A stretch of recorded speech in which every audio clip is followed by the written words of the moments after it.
us would not think that we're dehydrated, but you say it's quite common, and you refer to something as a body drought. Could you explain that? Yes, basically when there is a difference between the normal amounts of water inside a cell and the normal amounts of water outside the cell. And there's often a deficit inside the cell, and that deficit is basically body drought. So you become dehydrated without realizing.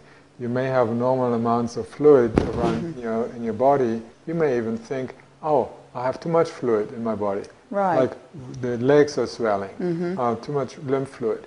So having that, it shows that there's actually dehydration going on. You're dehydrated and you put on water. Why do you hold on to water? Because the body is afraid that there's not enough. Just like when the body is trying to save your food, you will try to hold on because there's a shortage of it.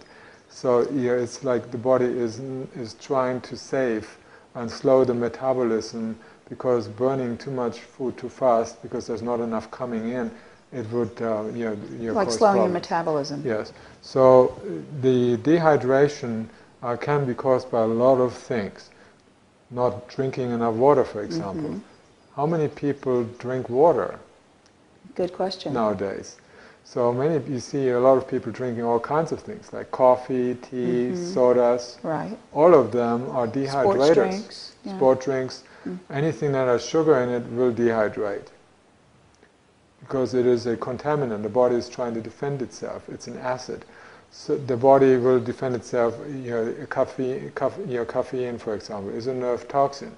So nerve toxins require water to transport it out of the system. So for every cup of coffee, your body will have to give up about 3 cups of water. Where's the water coming from? The from the cells.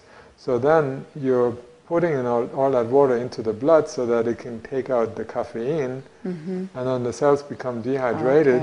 You don't realize that, and you drink more coffee because you're thirsty, or drink another Coke or something that has caffeine in, or a sports drink, or the new drinks that have 4 times more caffeine than even Coke has in it. Right. And people get stimulated. Whatever stimulates you dehydrates you. And so we're dehydrated on a cellular level, is what you're saying. Yes, that is the most important one, because the extracellular fluid is very important, but that is only dehydrated when you're in the desert for like a couple of days, and you become like a prune. You dry out like a prune. But the dehydration that we are talking about is cellular drought. Okay. And that is the most important to remedy. That's the distinction. Yes, and look at the elderly population. They often forget to drink because the thirst signal is no longer reaching the brain. Okay. The brain needs to be informed by enzymes that the cells send along into the bloodstream, into the brain, and say, hey, we need water. But they're no longer getting that because they're already so dehydrated that the signal doesn't even make it there. And so it's very, very crucial. And they're taking drugs. Medical drugs always dehydrate. So whenever you take any antibiotic or anything, you will develop dehydration. And anything that is harmful in the body uses up a lot of water to get rid of it. So to flush it out. Yes. Now, our meat, fish, chicken, any animal proteins use up most of the body's reserves of water. So it's just like when you when you make meat, when you produce meat, the amount of water that is used to raise one cow is absolutely astronomical. And similarly, to process the meat inside the body is astronomical. It's like so much water is used up simply to get rid of the undigested. And there's no fiber in it, in meat. So it always causes congestion. So it's not conducive to bowel movement. And once you have a constipation or incomplete bowel movement, you already become dehydrated, because you have your waste products moving up. They block the absorption of water from the large intestine, which is supposed to go to the kidneys. So you are no longer you're delivering the water that even if you drink water, then it's not actually making it to the cells. So people are becoming dehydrated even if they drink enough water, when they eat certain kinds of foods that are congesting them. Okay, so it's the congestion. And then typically after a while, that water that they extra drink will be accumulating in their ankles, in their feet, in their face, under the chin, in their eyes, swollen eye bags, these. So, and then cysts in the ovaries and other places, water cysts are very common. So your body will hold on to as much fluid as it can. The kidneys will try to eliminate less water so that to save water. So that shuts down the kidneys. So body drought then is a major cause of disease. It is a major cause. Blood pressure many forms of blood pressure can be remedied by drinking enough water. And you say in your book that starting to heal the process, the first most important thing you can do is to hydrate yourself.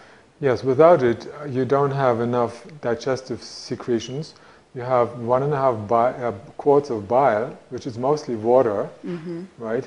Right. Gastrointestinal juices, stomach acid, all those secretions are water, 90% of water. Your eyes are made of water, 99% of it is water. You think it is solid, you can touch it, but it's basically solid water. It's emulsified. Okay. So you have, and then the body, 70% of the body is water. Now you take 20% out of that equation, the body is dumping or reducing many of its normal functions that it needs to be healthy. So you can expect that the blood pressure will have to go up. The walls have to become tighter in order to move the same amount of nutrients with the same force through the system, because now you have less water in the blood. Okay. So you need greater pressure in order to push it through. So if you drink more water, then the blood pressure can relax. That's really it's crucial. It's a simple thing, but it's it's so simple. Maybe if I need to have a drug to thin my blood. Why not use water to thin your blood? It's a blood thinner. Wow. So they take diuretics to get rid of the excess fluid. Now when you do that, your body is even running out of more. So you have less congestion, you feel better. But if you don't change the root cause of the problem, you are causing severe damage to the heart. That's why blood thinners are a leading cause of heart disease.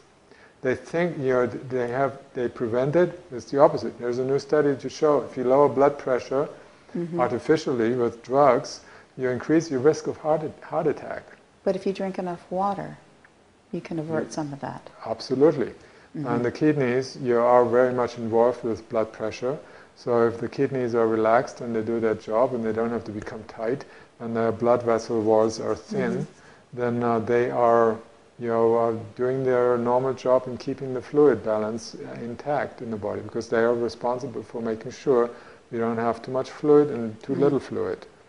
And if they become dehydrated themselves and the urine becomes more scanty and more concentrated and more yellow, so you can see by the color of your urine whether you are dehydrated or not. If your urine becomes too much yellow and too often, and it doesn't get into the sort of light color, little greenish yellowish, that is fine, but it should not be dark yellow. The first one in the morning is dark because your kidneys are working between 2 and 6 more than any other time, so create a lot more concentrated urine than at any other time. So you get rid of that by drinking a glass of warm water, ideally, another glass of warm water with some lemon and some honey in it, and it will rehydrate you very beautifully. And then have another 6 glasses of water during the day, away from food though. Okay. Well, thank you for that advice.